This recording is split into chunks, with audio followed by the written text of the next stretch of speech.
Today, I'm going to dispel the myths around compressing synthesizers and show you 4 techniques that I use in my music for compressing synthesizers and synthesizer-based electronic music. If you've ever been confused or intimidated when using compressors with your synthesizer-based music, then this video should help you understand where and how to use compression. Here's a sneak peek at the before and after of the song we're making today.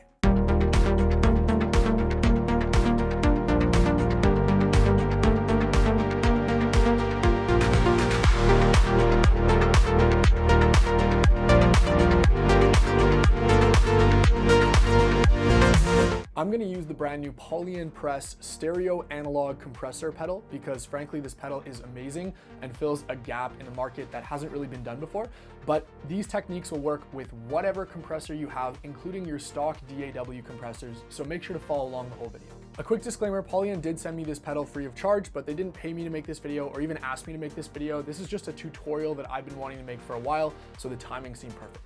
Finally, these are just my personal methods for how to use compressors with synths, so if you do it another way or you don't agree with what I do, then power to you. There's no rules in music other than if it sounds good, it's good. Let's get started. Now, while this is not going to be a complete beginner tutorial on the basics of compressors, you should still know these terms: attack, release, threshold, ratio, and mix. As long as the compressor you're using has those controls, then you should be able to do all 4 of these techniques. One final thing, make sure you use a compressor with visual feedback, as this Polyend Press has, as many compressors in a DAW have too, because it's really important to be able to watch your signal dance. If that doesn't make sense, it will make sense later on in the video, so keep watching. Let's start with technique 1. Technique 1 is something I like to call the bounce. This technique will allow you to bring out the natural rhythm and groove of your source material without crushing the dynamics and allowing it to sit nicely in your mix. It will work best on sound sources like plucks, basses, plucked chords, and honestly any other type of synthesizer or pluck-based instrument that has a strong and defined transient.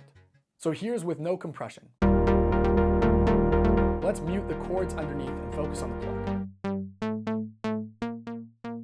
Right off the bat, the compressor is doing way too much, so we're going to turn down the release. Similarly, I'm going to turn down the attack really low. We'll ease back the threshold so the effect is more subtle. You want to watch the meter here and have it almost dance in time with the groove of your song.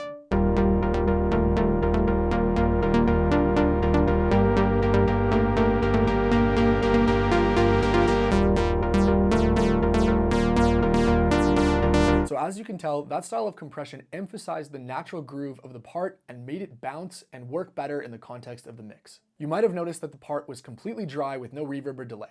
That's because I like to nail down this type of compression before adding reverb and delay. Let's hear with the reverb and delay added.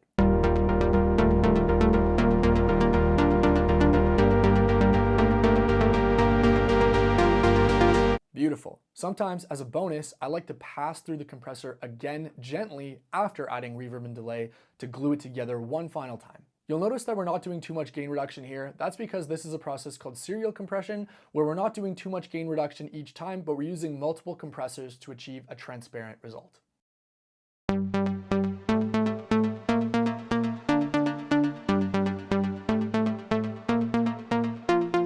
All right, the second type of compression we're going to look at is what I call the gentle glue. Now, this is probably the most straightforward use of compression, and if you can master this, this will work on pretty much anything that you just want to glue together and have it sound more like one cohesive instrument rather than a bunch of different layers. This type of compression is great on stacks of pads, ARPs, leads, different intermingling synth sounds and effects, atmospheres. What the principle of this compression is going to take a group of sounds that are all disparate and are not working together and glue them together, squish them a little bit, and make them sound like one cohesive instrument that the listener will perceive as one sound source. I'm going to make use of the tilt EQ here on the Polyend Press, but if your compressor doesn't have an EQ, don't worry, you can always do a simple high shelf or tilt EQ before if you feel the sound group needs it.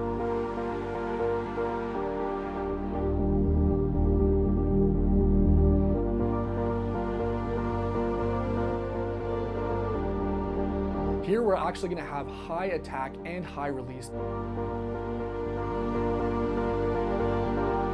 We can get away with crushing the dynamics like this because there's so many different instruments going on that we actually benefit from having it all tighter together.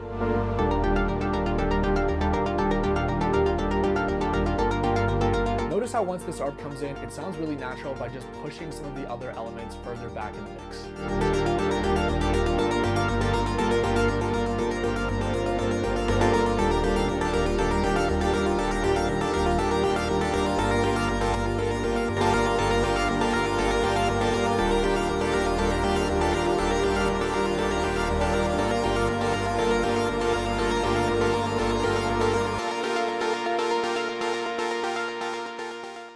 Next up, the transient preserver. Okay, so this example is technically on synthy drums, but the principle can be applied to any synth sound or any sound in general that has a strong fundamental frequency and transient that you want to preserve. Things like 808s, synth toms or kicks, or thick pluck sounds. Now this one is going to be pretty hard to hear because it's subtle, but don't worry, the principles that I'm going to teach here are applied in the next types of compression as well, so you'll hear it more clearly there too. Here's before and after. From this starting point, way too much compression is happening, so I'm going to turn the attack way up and let more of that punchy transient through.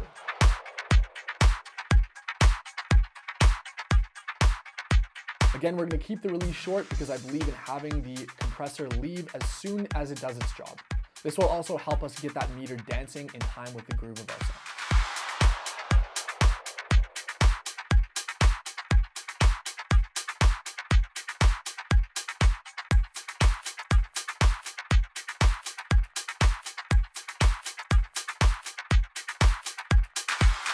It might seem subtle now, but this type of transient preserving compression can really help your songs have that modern and desirable punch without getting muddy.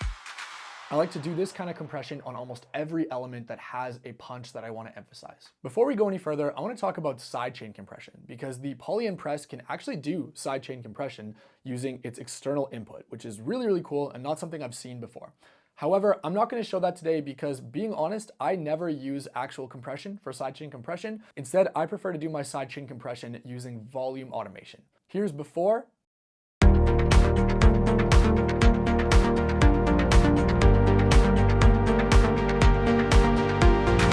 and after my volume sidechain compression.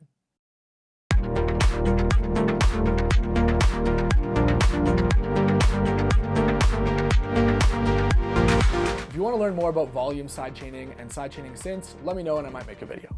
All right, the final main type of compression that I like to use on synths, and actually the entire mix bus of synth-based tracks, is what I call the parallel heavy glue. Now, the parallel heavy glue is perfect for groups of synths or entire mix buses that have lots of different elements that all need to work together and need to have that modern, energetic punch, but you don't want to sacrifice the dynamics. Think of everything from a really funky synth bass line all the way to the entire drum and bass or drum and synth group in your track that you want to glue together and have it punch.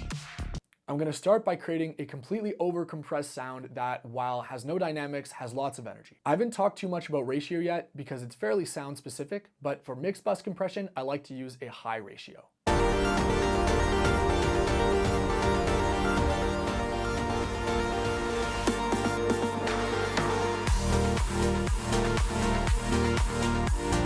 Notice the same rules as before, with a slow attack to allow the transients through and a fast release to have the compressor go away quickly.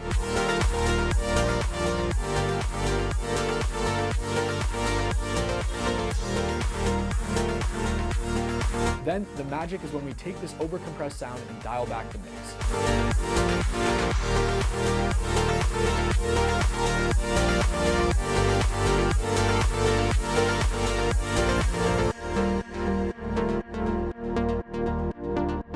By blending the wet and dry together, we achieve a really realistic and transparent sound, but one that still has energy. Finally, as a bonus fifth type of compression, I want to talk to you about limiting, because the Polyend Press can actually act as a limiter, which is extremely cool. The reason for this is because the ratio can actually go all the way up to infinite if we turn it all the way this direction. And when a compressor is at infinite ratio, it then becomes a limiter. So to master this track, I actually only use the Polyend Press as my end of chain limiter and nothing else. How cool is that? A disclaimer, if I was releasing this, I'd probably still put it through a second limiter in my DAW like FabFilter Pro L or Brainworks because I really like achieving that extra bit of loudness.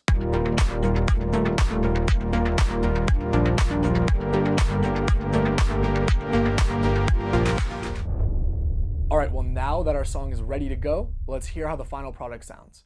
Now note, I didn't do any extra mixing, not even any soothe or EQ. Exactly what you hear is what you're gonna get from the final result of running these synths and the mix bus and master through the Polyend Press. Enjoy.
All right, well, hopefully you enjoyed the song and you learned something from the video. If you did, please remember to like and subscribe and comment so the algorithm knows for me to make more of this kind of content, and I will see you in the next video.